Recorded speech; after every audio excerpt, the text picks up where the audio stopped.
Hello, welcome to Reality. Today we will be reviewing AEW Revolution, talking about the stuff that was out of this world, the stuff that was, you know, pretty let down, the good stuff, the bad stuff. I have a few couple of points. At the very end, I will say where they all should go next. Every man involved, women involved.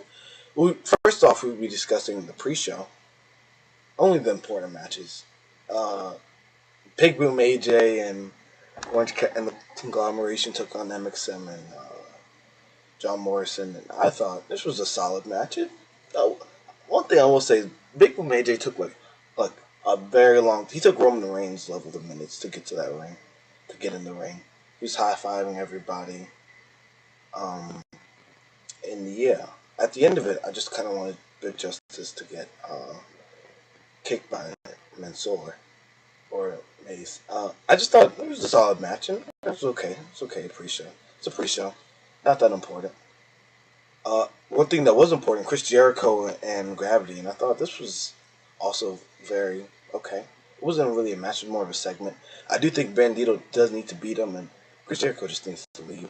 Not because he's a horrible wrestler or anything. Some people might agree with that, but I just think his time has run out in AEW. Sometimes the writing's on the wall. It was for Cody Rhodes. If you don't want to do something, if he doesn't want to take a lot of time off, you need to take off to full gear, like Wrestle Dream, Grand Slam. Like that's how long he would need to be off for him to be palatable again. If he's not ready to do that, he should just leave. He has some good matches in him, but it's just really his run is just over. No point keeping him around. But anyway, on to the first big match of tonight. There was like 5 matches where I was surprised with, or not surprised, but I thought were the ones I'm taking away and adding to my playlist of barn burners. It was Hangman Adam Page versus MJF, and I thought they tore the house down. They are the cornerstones of AEW. I thought they did amazing. MJF usually dominates the middle part of it. But yeah, I thought Hangman was very good and he was solid. I will say, I definitely did think Hangman needed to win a little bit more than MJF did, considering the fact that MJF hasn't lost since All In. So it is a loss was inevitable. So yeah, I thought this was a really good match, and yeah, a great opener from the heart and souls of AEW. On to the second match, which was Momo Watanabe versus Mercedes. This is one of my first pet peeves or problems with AEW. As far as structuring their cards, there is no reason why a match of the lack of interest or lack of build-up that this match had should go on second. The first match, the second match, the co-main event, and the main event are the biggest matches on the card. And they should not be taken up with matches that don't have the build. Mercedes has been taking up a lot of them, and I just don't think it's right. She took it with Harley Cameron, and I think that one was more deserving of the second match than this one was. Somebody's got to get the second match on the card. I just think it should be safe for the one match. Momo Watanabe versus Mercedes. I thought this was also an amazing match. I know Mercedes is under a lot of fire because she's lost her light in AEW, but she doesn't shine as bright. But she's an amazing woman wrestler. She proves it time and time again when she gets in that ring. Nobody can say nobody, But there's very few women in the world that can meet her resume in the ring as far as match quality. I thought this was amazing. Just shouldn't have gone on second, and that's pretty much that. I thought Momo looked great. She had a better showing than she did versus Serena Deeb, and Serena Deeb's an elite wrestler. But nonetheless, I thought it was a great one. Now to the third match on the card, which was Swerve Strickland versus Ricochet. What can I say about this match? It's everything it needed to be. It was emotional. Ricochet got over and over and over and over. This is one of the times where using all those finishers paid off. It made Ricochet look stronger than what he was, or what I perceived him to be. I think in Atlanta was a true proving ground for both of them. I will say Swerve when he heard his music in Atlanta, he was the man. When he walked in LA, he's still the man. He's been the guy ever since he's lost the title. I feel like his stock hasn't gone down. It's only gone up. He's been putting people over for a good chunk now. And I will say, even when he wasn't doing anything, he was still a big star. I think Swerve is incredibly talented, and yeah, I thought he did amazing. He was triumphant. Ricochet did amazing. The loss actually did more for him than any other loss in AEW. To Okada, to Zack Sabre Jr. This was an amazing match. Stole the show. Best match on the card. Whose house? Swerve's house. Now to the next match on the card. One I didn't really care for. This is going to be pretty quick. Okada versus Brody King. I think it was a very predictable outcome. I don't think a match like this should have ever been a pay-per-view, such as Revolution, a Big Four pay-per-view. Okada's reign has been very mediocre. He hasn't had a major feud since Pac. Even though the in-ring qualities has been what Okada does, it's just not enough to his title reign is running its course. A lot of these people's title reigns are running its course. Who else? Yeah, just alright. Brody King was better as a tag wrestler. Thought he looked great, but same. Okada matches are a bit tiring at this point. That's what I'll say about that. Yeah, that's how I feel about that. And now getting into the other Outrunners versus Hurt Syndicate. Another very quick summarizing, sum it up. Hurt Syndicate, they hurt people. They did it again. They're dominant. Outrunners are hilarious and should be Ring of Honor tag team champions. I think they've still been hot. You know, they stayed at a pretty good level. I remember seeing them in Fairfax. They were a dark match, and now they're far from that. They've actually stock has risen a good amount. And yeah, so shout out to the Outrunners for putting over the Hurt Syndicate. The Hurt Syndicate is gonna be dominant till a team like Private Party or their claim to beat them. But yeah, I do think those are the only teams that should beat them, and that's that. Next match was Mariah May versus Toni Storm. What more can I say? Straight cinema. There's no good way of saying this, but Mariah May, when she first came to AEW, she seemed okay. I wasn't too high on her, but she's proven from the entrances and the promos she's an elite wrestler, and she's just on the same level as Toni Storm. Toni Storm, I'll say nothing she did prior to Mariah May, even when being timeless Toni Storm, I think it was all needed. I think the storyline's just an amazing storyline in the history of wrestling. Best women's storyline of all time. They delivered. It was bloody. It was gory. The story was there. They told a story. Yeah, so I loved both women in this competition. I thought it was amazing. Shout out to them, women's wrestling. This is a match that should have gone on second. That should have opened the show. That should have main event. But it was in the mid card, and I guess it kind of burnt out the crowd from the sense of it was so entertaining that the crowd must have been tired. But on to the next match, being Kenny Omega versus Konosuke Takeshita. I thought that was a pretty, how do I say this? It was a pretty great match. The whole middle part was amazing. I just think Konosuke Takeshita should have won it. I don't think Kenny Omega deserved that title, not yet. I just don't see how losing at AEW Grand Slam benefited any participants in there. Yeah. So definitely rooting for Kenny to lose at some point. Love Kenny Omega. Think he's amazing. Puts on 5-star match after 5-star match. But yeah, that's pretty much how I felt about the match. I thought it was amazing, but I thought the wrong person won.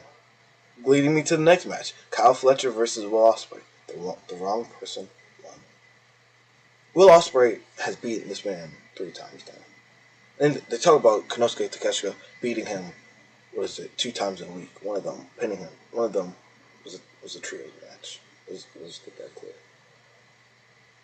And it seems like more and more now, it seems like less and less Kyle Fletcher has been. I thought he should beat Will Ospreay in the Continental Champion.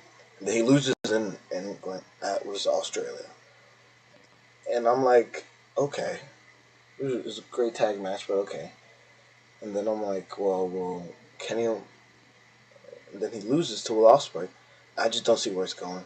I thought Will Ospreay was phenomenal, but one of my problems with Will Ospreay is that all of his matches have this stupid 5 finisher thing. He's gonna hit you with the Oz Cutter. He's gonna hit you with the.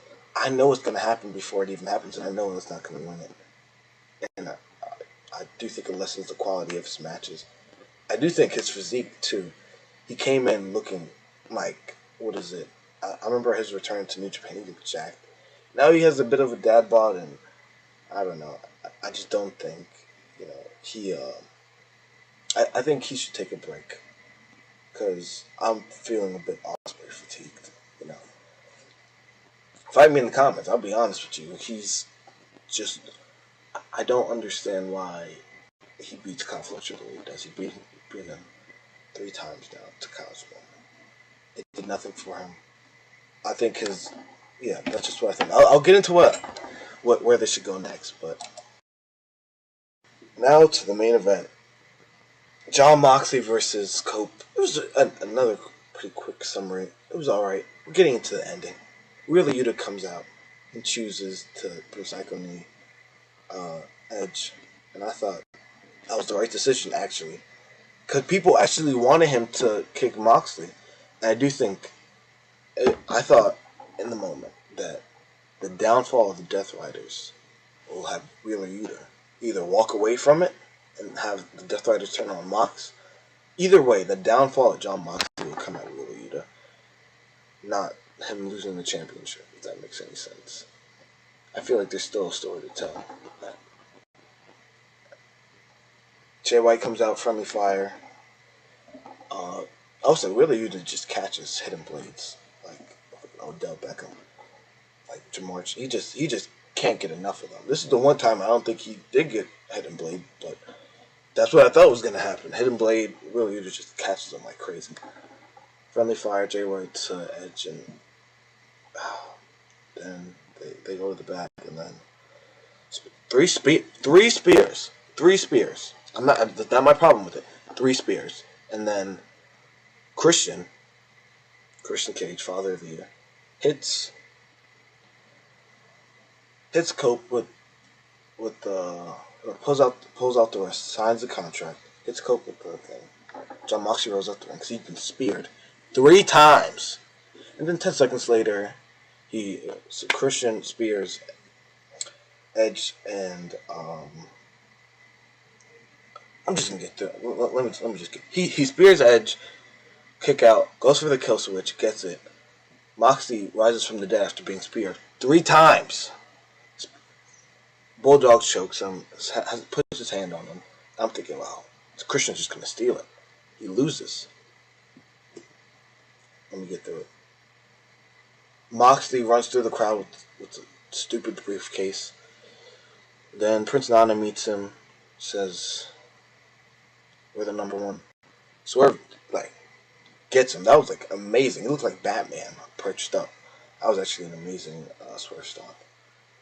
This felt very, now that I'm done with it, and whose house? Swerve's house. It felt very Hogan at WrestleMania when he comes out after Bret Hart loses to Yokozuna. It's not the finish you want, but we're gonna send the people home happy, right? No. Moxley should have lost.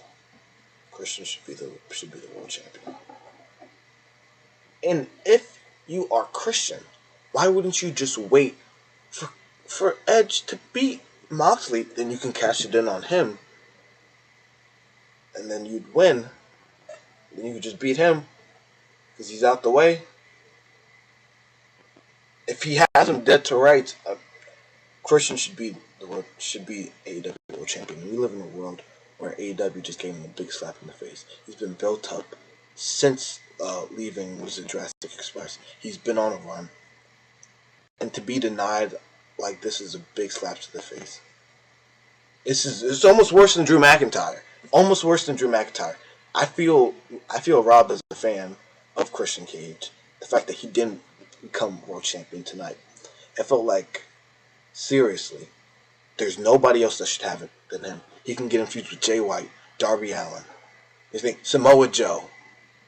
What was the Edge, Hangman. He can Kenny Omega. He has built-in feuds with everybody, and they just AEW just Daniel Jones stumbled on this. Clear as day, some Christian Cage should be world champion, and he's not. It feels no different. I'm gonna put. I don't even know if I'm gonna edit this because this is how like, angry I am. Put when I remember Tranquilo Club was talking about Cody Rhodes and how it was a big slap in his face that he still wasn't good enough to be world champion at WrestleMania 39. Right, so Roman Reigns could get to day 1000 and break Bruno's and Hulk Hogan's record and break Bruno's record. It feels the same. It feels the same way. But honestly, there's no reason why Jon Moxley should have won it. He's had a bad title reign. Is it the worst of all time? Or at least it's the worst AEW World Champion title reign. If that makes any sense. Not the worst, but it's starting to get Jinder Mahal-esque. I'm sick of it. Christian Cage should be world champion. He's deserved it. He's been denied yet again by the same company that seemed to believe him somehow. But just to say he's not good enough. I don't get it. I don't get where they're going with this. I don't want to see Cope versus Christian. Now that it's all the aftermath. Hopefully it's the aftermath.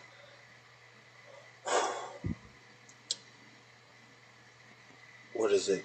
Hangman and MJF should probably run this back at some point. I wouldn't be opposed to it. Mercedes needs to go against Jamie Hayter.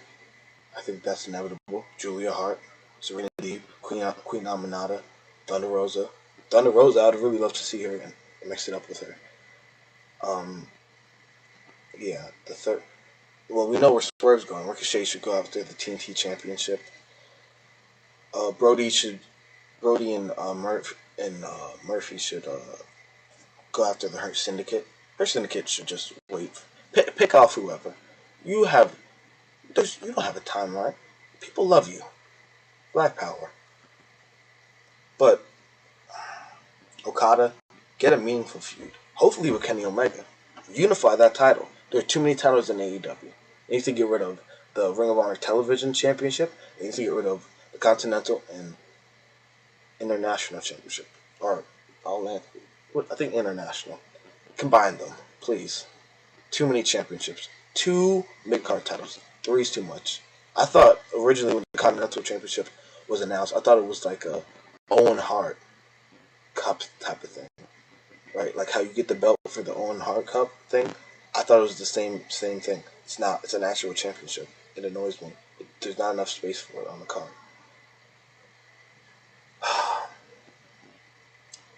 Who else? Who else am I missing? Mariah May, stay away for a little bit. Make the people miss you. Make people miss your presence on AEW because I do think she had an underrated presence. Next up, Toni Storm, Dr. Britt Baker, Soraya, Ruby Soho. She needs people that will challenge. I think most of her feuds when she was world champion were more emotional. Except for Serena Deeb, that was more in type of thing. But yeah, just find something like Julia Hart. I'm not opposed to that. Willow Nightingale. Who else? I'm trying to look here. Who else should be? Who else? Outrunners, Ring of Honor Tag Team Championship. Hopefully with MXM. Have a feud with them. I wouldn't care with that one, but nonetheless would be hilarious. Kenny Omega, hopefully. Speedball Mike Bailey, Josh Alexander, Will Ospreay, take a break. getting kind of sick of seeing Will Ospreay this much on TV. He has some meaningless matches from time to time, and I might be his only critic. Okada finding meaningful. Somebody have a storyline, please. I think I probably already said that, but I'm gonna say it again, please. Kyle Fletcher, I don't really know where he goes from here.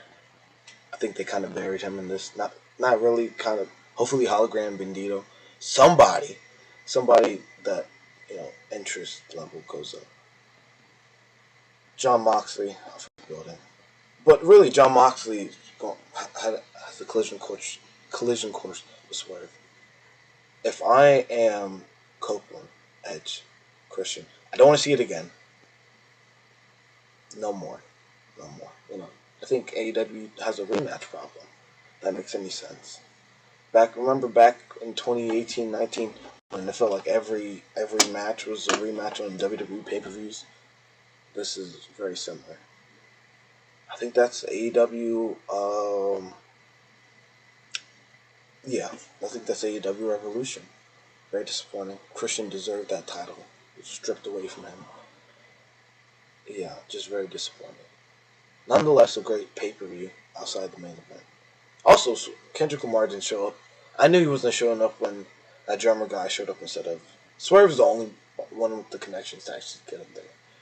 I think he's on tour too, but yeah, that's that. I'm trying to think of anybody else. I'm trying to think. Yeah, that's pretty much it. This is Reality Era. This is AEW Evolution.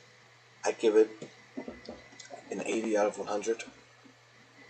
What's it say? 4.5 stars out of 5 for the Meltzer scale. Stupid shit. Or actually, I give it an 8 out of 10. Actually, 8 out of 10. Thought it was an amazing pay-per-view. Then he just kind of killed it for me. Yeah. So the next one I will be doing is AEW Dynasty. How we'll book that. You get a Gervonta Tank Davis, where he should go next. Dimitri Bivol, Benavidez. Basically give you 5 boxers and where they should go next. Bloomerism, why it could be one of the biggest mistakes of 2025. And that's saying a lot because Party Next Door Drake dropped. But that's Reality Era. Stay tuned. These videos will come out pretty much all at once. So yeah. I've been Reality Era. It's been AEW Revolution. Yeah, see you in the next one.